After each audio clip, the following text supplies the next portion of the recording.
No, we are seeing a very interesting phenomenon, and I'm now talking to, as I said, one of the most experienced, consummate political leaders, not the Chief Minister of Madhya Pradesh. You please put on your political hat for me and your political analysis hat for me. Very interesting phenomenon we are seeing in Indian politics.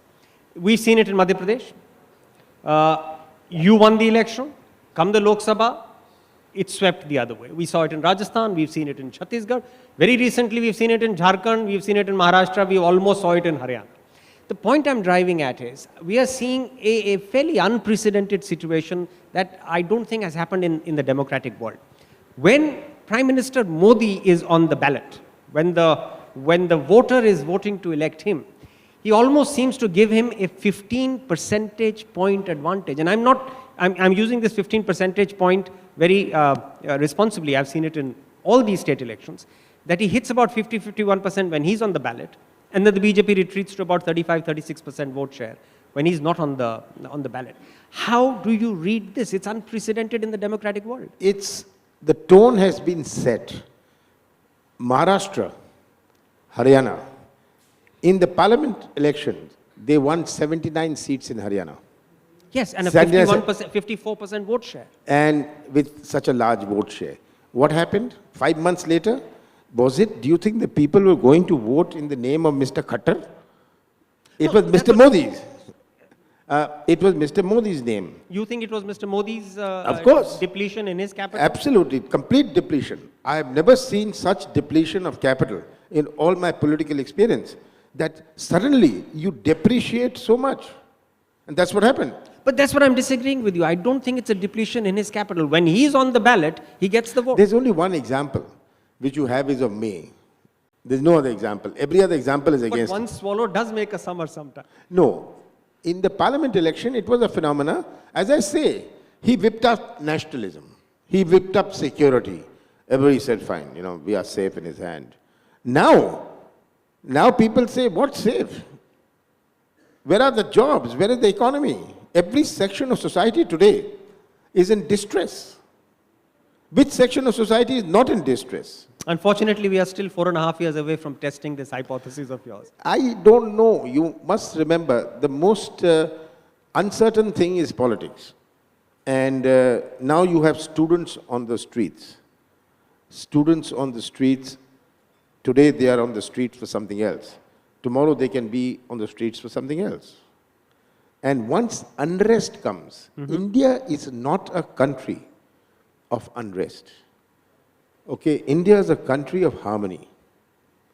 And when we talk of harmony, people want harmony, want peace. That was one of the things Modi said, that if I'm your prime minister, you will all be in peace. You're secure. He brought in Pakistan.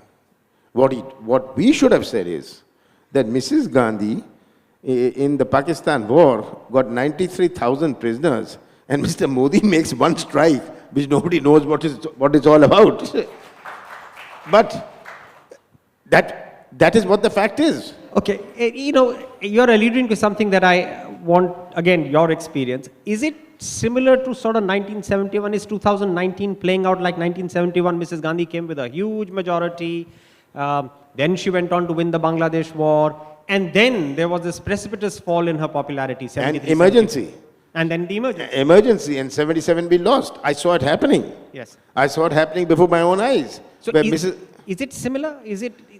Are the slopes... Times have changed. Communication is very different. Previously, you didn't know what was happening here or what was happening there. Now, everybody knows what's happening everywhere.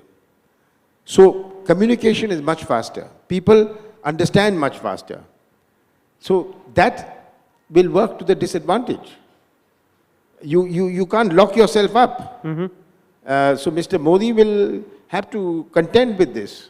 Okay, one more thing on this. Ever since this new government has come, the pace at which some of these things have happened in the last 6 months, you think they've misread the pace? I mean, there's Kashmir, there is 370, there is triple talaq, there is CA. It's almost like relentless. Every 1 month we'll come at you with a politically disruptive move. Is that the problem? Why? You tell me. Simple. Mr. Modi's and the BJP's 1-point agenda. There's not even a 1.5-point agenda. is to divide society. Anything which divides society is what Mr. Modi wants to do. If you can think of some innovative thing which will divide society, please tell Mr. Modi, he will do it. Right? His game is to divide society. Okay. He's not interested in anything else. Because he's still in the world of May 2019, where he said that I was able to divide society in the name of nationalism, in the name of Pakistan, in the name of surgical strike. And in the short span of the campaign, 2 months, I was able to sell this, now I'll sell this. And I'll lay the foundations for the next election. Now, those foundations had to work. Why didn't they work in Maharashtra? Why didn't they work in Haryana? Why didn't they work in Jharkhand? Because I wagered the voter wasn't voting for Mr. Modi. He was voting for... Every election of now is in the name of Mr. Modi. You mean to say the people were voting for Mr. Fadnis? I mean, or Mr. Khattar?